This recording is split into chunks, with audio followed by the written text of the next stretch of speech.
Thomas Mitchell had worked as a royal guard at Windsor Castle for 15 years. He knew every corner, every secret passage, and every hidden door in the ancient walls. But on that cold February morning, he discovered something that would change everything he thought he knew about the royal family. The day started like any other. Thomas was doing his routine security check in the Queen Consort's private quarters, while Camilla was away on official duties. The morning light streamed through the tall windows as he walked through the elegant rooms, checking locks and ensuring everything was secure. As Thomas moved through Camilla's study, something caught his attention. Behind an antique bookshelf, there was a slight gap in the wood paneling that he had never noticed before. Being naturally curious and trained to spot irregularities, he moved closer to investigate. The gap was barely visible, but Thomas could see it wasn't supposed to be there.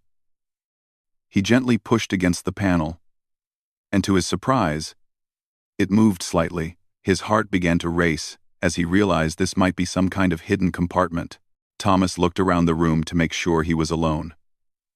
The castle was quiet, and he knew Camilla wouldn't return for hours. He had always been a loyal guard, never questioning orders or prying into royal affairs. But something about this discovery felt different, almost like fate was calling him to explore further. He pressed harder against the panel, and with a soft click, it swung open, revealing a small, dark space behind the wall. Thomas pulled out his flashlight and shined it into the opening. What he saw made his breath catch in his throat. There, built into the wall, was a sophisticated digital safe. It wasn't old like most things in the castle. This was modern, expensive, and clearly meant to keep something very valuable secure. The safe was about the size of a large briefcase, with a digital keypad glowing softly in the darkness. Thomas stared at the safe for several minutes, his mind racing with questions. Why would Camilla have a secret safe hidden behind her bookshelf? What could be so important that it needed to be hidden from everyone, including other members of the royal family? He knew he shouldn't be doing this. Opening a royal family member's private safe would be considered a serious breach of trust. But Thomas had always been curious by nature, and 15 years of loyal service had earned him certain freedoms around the castle. Besides, his job was security, and an unknown safe in the royal quarters could be considered a security risk. Thomas examined the keypad carefully. It was a standard digital lock with numbers from 0 to 9. He tried a few obvious combinations. Birth dates he knew. Important royal dates. But nothing worked. He was about to give up when he remembered something. During his years of service, Thomas had noticed that Camilla often used the same 4-digit code for various things around her quarters. It was 1947. The year she was born. Almost without thinking, he entered the numbers. 1947. The safe beeped softly, and Thomas heard the unmistakable sound of heavy bolts sliding back. The door of the safe swung open slowly, as if inviting him to look inside. Thomas's hands trembled slightly as he shined his flashlight into the safe. At first, he couldn't believe what he was seeing. The safe wasn't filled with documents or personal items as he had expected. Instead, it was packed with jewelry. But not just any jewelry. Even in the dim light of his flashlight, Thomas could see the unmistakable sparkle of precious gems. There were necklaces, bracelets, rings, and tiaras, all carefully arranged in velvet-lined compartments. The jewelry was clearly very old and very valuable, with intricate designs that spoke of master craftsmanship. But as Thomas looked closer, something about the jewelry seemed familiar. The style, the particular way the gems were set, the distinctive royal blue sapphires. He had seen these pieces before. They looked exactly like jewelry that had belonged to Queen Elizabeth II. Thomas's mind began to race. He remembered reading news reports about missing items from the Queen's jewelry collection after her death. There had been whispers and speculation in the press about certain pieces that couldn't be located during the official inventory of her estate. The royal family had dismissed these reports as rumors, claiming that all of the Queen's jewelry was accounted for. As Thomas continued to examine the contents of the safe, he spotted something that made his heart stop. There, nestled among the other pieces, was a distinctive diamond brooch in the shape of a flower. He recognized it immediately. It was the same brooch that Queen Elizabeth had worn to countless official functions over the years. The media had always called it one of her favorite pieces. Thomas carefully lifted the brooch from the safe, his hands shaking. The diamonds caught the light from his flashlight and sparkled brilliantly. There was no doubt in his mind. This was definitely the Queen's missing brooch. He quickly scanned the other pieces in the safe.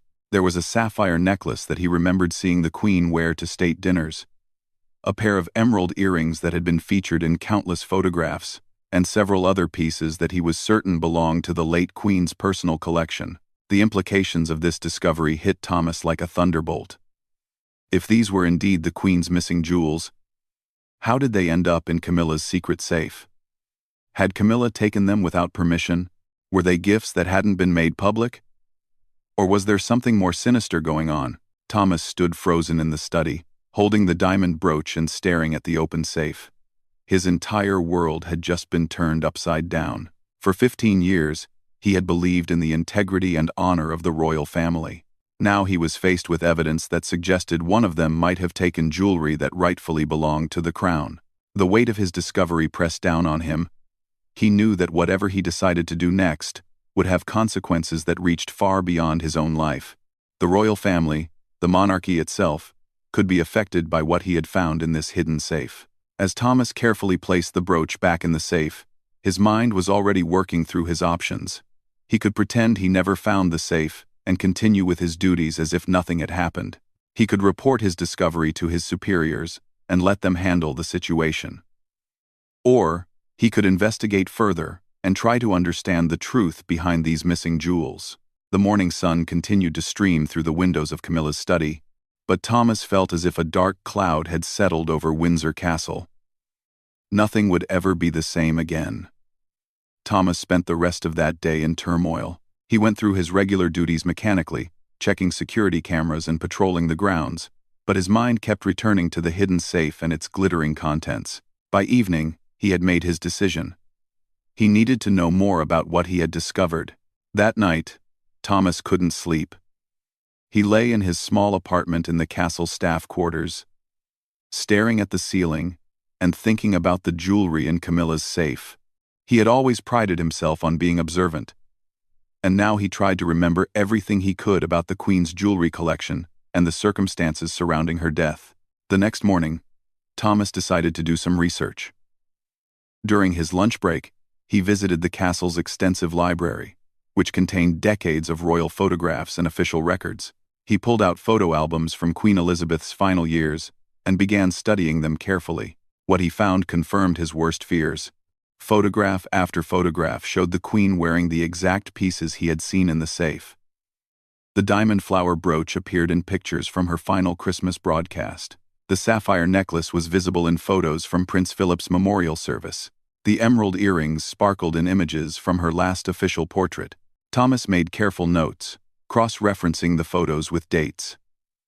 All of these pieces had been photographed on the Queen within months of her death. They weren't forgotten heirlooms or rarely used pieces. They were part of her regular jewelry rotation right up until the end. As Thomas continued his research, he came across something that made his blood run cold. In a newspaper archive from the week after the Queen's funeral, he found a small article that had been buried on page 7 of the Times. The headline read, "Questions raised over missing royal jewelry inventory." The article mentioned that royal staff had noted discrepancies in the official inventory of the Queen's personal jewelry collection. Several pieces that were expected to be included in the collection had not been found. The royal household had issued a statement saying that the Queen had given these pieces as gifts before her death, and that all jewelry was properly accounted for. But Thomas now knew this wasn't true. At least some of those missing pieces were sitting in a secret safe in Camilla's study. Over the next few days, Thomas became increasingly obsessed with understanding what had happened. He began paying closer attention to conversations around the castle, listening for any mention of the Queen's jewelry or estate settlement. He also started observing Camilla more carefully when she was at the castle. It was during one of these observations that Thomas noticed something significant. Camilla often worked late in her study, sometimes staying there until well past midnight. On several occasions, he had seen her enter the study with a small bag and emerge without it. She always locked the door carefully when she left, which was unusual since most royal family members rarely locked their private rooms within the castle. Thomas also began to piece together the timeline of events around the Queen's death. He remembered that in the days immediately following her passing, there had been considerable confusion about the handling of her personal effects. The royal family had been in mourning, and many decisions were being made quickly without the usual careful procedures. Camilla had been appointed as one of the executors of certain aspects of the Queen's estate, particularly items that were considered personal rather than part of the crown jewels. This would have given her access to the Queen's private jewelry collection during those chaotic early days. The more Thomas learned, the more convinced he became that Camilla had taken advantage of her position to secretly remove valuable pieces from the Queen's collection. But he still couldn't understand why. Camilla had access to plenty of beautiful jewelry as Queen Consort. Why would she need to take pieces that didn't belong to her? The answer came to him unexpectedly during a conversation with Margaret, one of the older housekeeping staff who had worked at the castle for 30 years. They were discussing the changes that had come to the castle since Camilla became Queen Consort, when Margaret made an offhand comment that stopped Thomas in his tracks. "You know," Margaret said quietly, looking around to make sure no one else was listening. "Her Majesty was never really accepted by the late Queen. Oh, they were polite to each other in public, but everyone who worked here could feel the tension. The Queen never really forgave her for the Charles and Diana situation." Margaret went on to explain that in the Queen's final years, she had become increasingly concerned about what would happen to her personal jewelry collection after her death. The Queen had always intended for certain pieces to go to specific family members, particularly to William and Harry's future wives, as a connection to their grandmother and their mother's memory. The Queen was worried that some of her favorite pieces might not end up where she wanted them to go, Margaret continued. She mentioned once that she wished she had been more specific in her will about certain items. Our gridded eyes eye. She mentioned when 74, our gridded eyes eye. Our gridded eyes eye. Our gridded eyes eye. She mentioned once that she wished she had been more specific in her will about certain items. This revelation hit Thomas like a lightning bolt. If Camilla had taken the jewelry, it might not have been for personal gain or greed. It could have been a calculated move to prevent these pieces from going to William and Harry's families, particularly Catherine, who had become increasingly popular and was often compared favorably to Diana. Thomas realized that this made the situation even more serious than he had initially thought. This wasn't just about missing jewelry. It was about family inheritance, royal succession, and the complex dynamics that had shaped the royal family for decades. That evening, Thomas made another trip to Camilla's study. He needed to look at the jewelry again, to see if there were any clues about when or how it had been taken. Using the same code as before, he opened the safe and carefully examined its contents. This time, he noticed details he had missed during his first shocking discovery. Some of the jewelry pieces were stored with small tags that had dates written on them. The dates were all from September 2022, just days after Queen Elizabeth's death. There were also what appeared to be copies of estate documents tucked into a corner of the safe.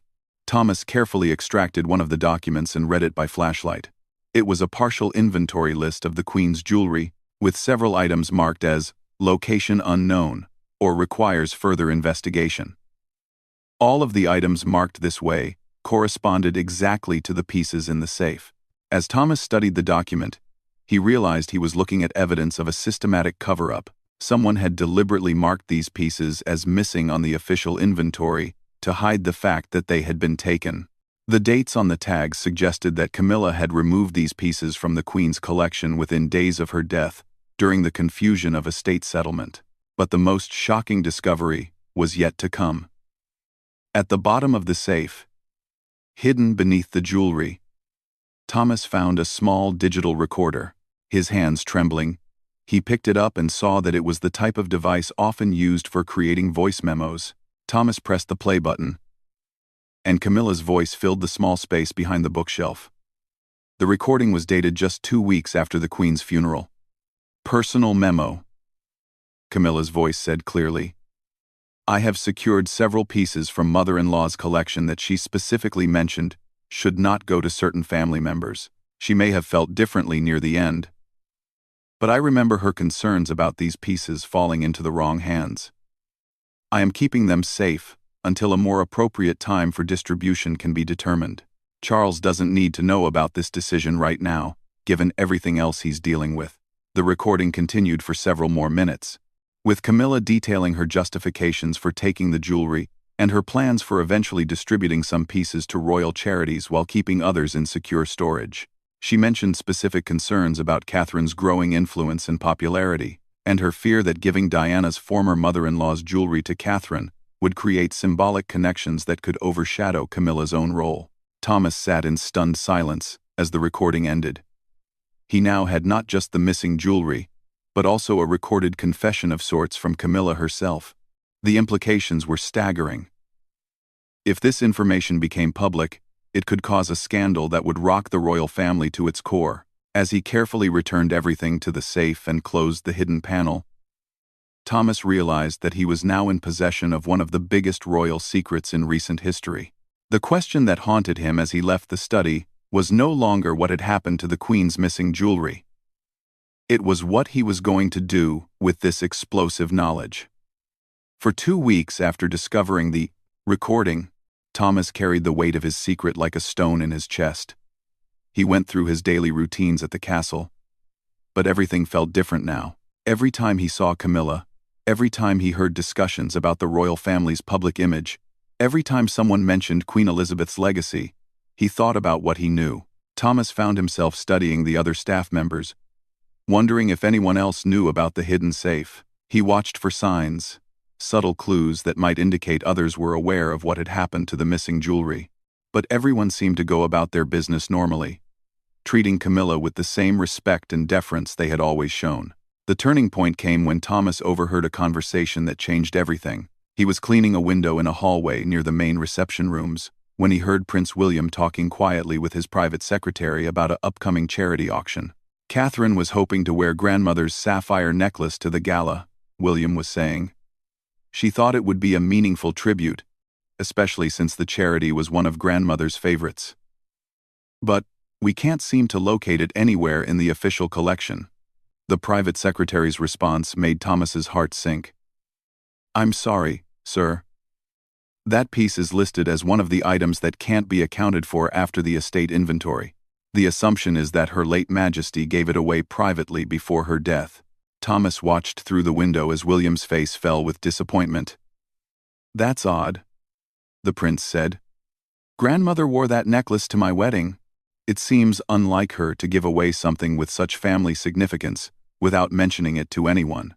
After overhearing this conversation, Thomas knew he couldn't remain silent any longer. This wasn't just about abstract principles of right and wrong. It was affecting real people. People who deserved to have their grandmother's jewelry as she had intended. That night, Thomas made his decision. He would expose what he had found, but he needed to do it carefully and through the right channels. Going directly to the press would create chaos and might not result in the jewelry being returned to its rightful place. Instead, he decided to approach someone within the royal household who had both the authority and integrity to handle the situation properly. Thomas chose Sir Edward Hartwell, the castle's senior private secretary, who had served the royal family faithfully for over 20 years. Sir Edward was known for his discretion, his loyalty to the crown rather than to individual family members, and his commitment to doing what was right, regardless of personal cost. 3 days later, Thomas requested a private meeting with Sir Edward. When they met in the secretary's office, Thomas carefully explained everything he had discovered. He showed photographs he had secretly taken of the jewelry, provided copies of the documents, and played portions of Camilla's recording. Sir Edward's face grew increasingly grave as he listened to Thomas's account. When the guard finished his story, the private secretary sat in silence for several minutes, clearly processing the enormity of what he had just heard. Thomas, Sir Edward finally said, you understand that what you're alleging could have serious consequences for everyone involved, including yourself? Thomas nodded. I know, sir.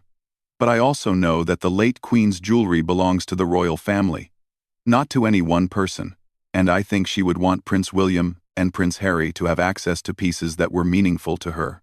Sir Edward studied the evidence Thomas had provided, paying particular attention to the recording device and the estate documents.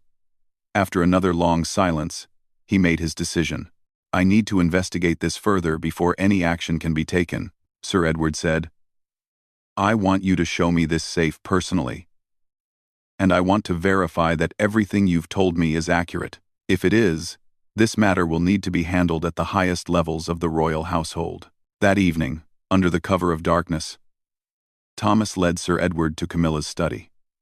The private secretary watched in amazement as Thomas opened the hidden panel and revealed the sophisticated safe. When Thomas entered the access code and the safe opened to reveal the missing jewelry, Sir Edward's sharp intake of breath echoed in the small space. For the next hour, Sir Edward carefully examined each piece, cross-referencing them with his own knowledge of the Queen's collection and the official inventory lists. There was no doubt that these were the missing pieces that had puzzled royal staff for months. The confrontation came 3 days later. Sir Edward arranged for a private meeting with Camilla, ostensibly to discuss routine household matters. When she arrived at his office, she found not only Sir Edward waiting, but also the head of royal security and a representative from the Crown estate. Thomas was not present for this meeting, but Sir Edward later told him what had transpired.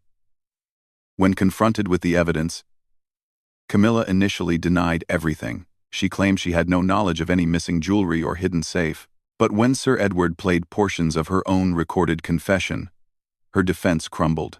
According to Sir Edward, Camilla broke down and admitted to taking the jewelry, but insisted she had done so with good intentions. She claimed she was protecting pieces that the Queen had expressed concerns about, and that she planned to eventually distribute them appropriately. She maintained that she never intended to keep them permanently. The royal household's response was swift and decisive, but also carefully managed to avoid public scandal. Camilla was given an ultimatum. She could voluntarily return all the jewelry and cooperate with a discreet internal investigation, or face the possibility of criminal charges and public exposure. Within 48 hours, all the missing pieces had been quietly returned to the official royal collection. Camilla issued a private written apology to King Charles and the other family members affected, claiming that grief and confusion following the Queen's death had led to poor judgment on her part. The matter was handled so discreetly that most castle staff never knew anything had happened. Even Prince William and Prince Harry were only told that some misplaced items from their grandmother's collection had been found and would be available for family members to wear at appropriate occasions. Thomas was quietly commended for his integrity and attention to detail, though he was also warned about the importance of discretion regarding royal family matters. Sir Edward personally thanked him for bringing the matter to the proper authorities rather than seeking personal gain or public attention. 6 months later, Thomas watched with satisfaction as Catherine wore the Queen's sapphire necklace to a state dinner, exactly as Prince William had hoped she could. The necklace sparkled beautifully against her navy blue gown, and several news commentators noted how meaningful it was to see the late Queen's jewelry being worn by the next generation of the royal family. The hidden safe in Camilla's study was professionally removed and sealed, though Camilla was allowed to install a conventional safe for her legitimate personal items. The secret panel behind the bookshelf was sealed permanently, becoming just another forgotten corner in the ancient castle's long history. Thomas never spoke publicly about what he had discovered, but he found peace in knowing he had done the right thing. The Queen's jewelry was back where it belonged, available to be worn and treasured by the family members she had loved. Her legacy was preserved, and her wishes were ultimately respected. As Thomas continued his duties at Windsor Castle, he often reflected on those dramatic weeks when he had held royal secrets in his hands. He had learned that even within the walls of the most traditional institution in Britain, human nature could lead to complicated situations that required courage to address. But he also learned that integrity and doing what was right, even when it was difficult, could make a real difference. The late Queen's jewelry now sparkled again at royal functions, carrying forward her memory and connecting new generations to their family history, exactly as she would have wanted.